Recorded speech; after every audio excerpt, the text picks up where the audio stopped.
تو اس میں نے آپ کو یہی بتایا تھا وہ والی پارٹ میں کہ جس کے ساتھ جتنا رہنا کوشش کریں کہ آپ اس کے ساتھ مخلص ہو کے رہیں. ٹھیک ہے، اس سے کیا ہوتا ہے اگلا بندہ بھی خوش رہتا ہے، اس کی لائف بھی سیٹل ہوتی ہے اور زندگی چھوٹی سی ہوتی ہے. بجائے بعد میں افسوس کرنے کے نا، پہلے ایک ایسے شخص کو تلاش کر لیا کریں جس کے ساتھ آپ سوچتے ہوں کہ میں نے اس کے ساتھ اپنی لائف گزارنی ہے یا آگے چلنا ہے. تو جب آپ یہ سوچتے ہیں اور ایسا پھر کرتے ہیں تو پھر آپ کو خوشی حاصل ہوگی خود بخود ہی، ورنہ ویسے جو ہے نا آپ سیٹسفائیڈ کبھی بھی نہیں ہو سکتے.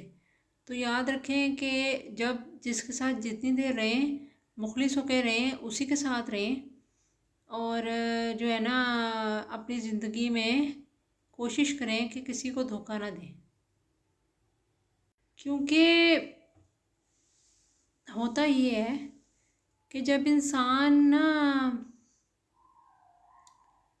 کسی کو دھوکہ دیتا نا تو وہ سمجھتا ہے کہ میں نا بہت سمارٹ ہوں یا میں نے بہت اچھا کام کیا ہے، تو میں نے اس شخص کو نا دھوکہ دے دیا ہے. تو پھر جب خود ملتا ہے ایسا تو پھر ہوش ٹھکانے آتے ہیں. تو اس لیے یاد رکھیں کہ انسان جیسا ہوتا ہے نا اسے ویسا ہی انسان ملتا ہے. اس لیے کوشش کریں کہ آپ کسی کو دھوکہ نہ دیں، کیونکہ آج آپ کسی کو دھوکہ دیں گے، تکلیف دیں گے، تو کل کو وہ تکلیف اور دھوکہ آپ کو کسی نہ کسی صورت میں ضرور ملے گا. تو کوشش کریں کہ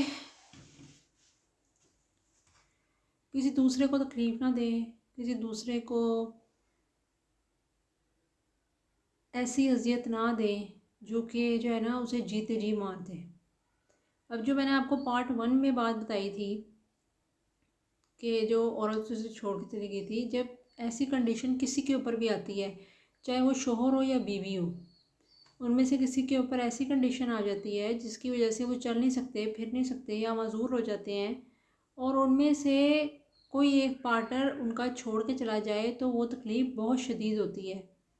ٹھیک ہے، تو یاد رکھیں کہ جب آپ نے کسی کے ساتھ شادی کی ہے، میرج کی ہے، تو آپ کو یہ سوچنا چاہیے کہ میں نے جب ایک بندے کا ہاتھ پکڑا ہے تو میں اس کے ساتھ اب رہوں گی یا رہوں گا. اس کو ایک کھیل مت بنائیں، شادی کو کھیل مت بنائیں کہ جو ہے نا ایک بندہ کام کا نہیں رہا تو چھوڑ دیا اس کو اور آگے بڑھ گئے. ایسے لائف کو لے کے مت چلیں. شادی ہوتی اس لیے ہے کہ انسان کے اوپر کبھی نہ کبھی آ کے ایک سٹیج آتی ہے اس نے بوڑھے ہونا ہی ہونا ہے. انسان کتنی ہی ترقی کر لے اس نے بوڑھے ہونا ہے، اس نے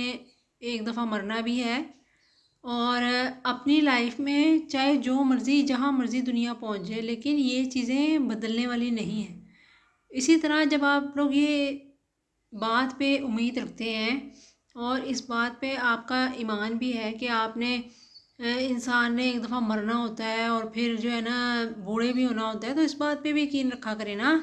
کہ جب ہم کسی کو دھوکہ دیں گے تو اس کا بھی سوال ہوگا. تو وہ پھر نا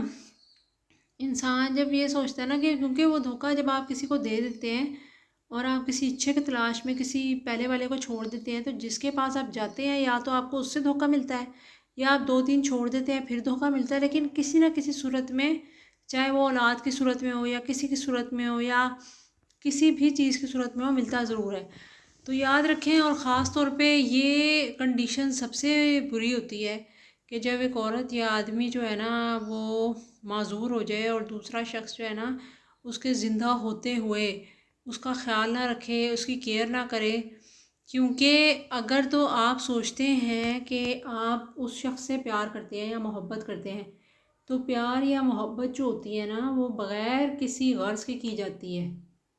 بغیر کسی غرض کی جاتی ہے. یہ بات یاد رکھیں کہ کسی غرض، جب غرض بیچ میں آ جاتی ہے نا تو پھر وہ محبت نہیں رہتی.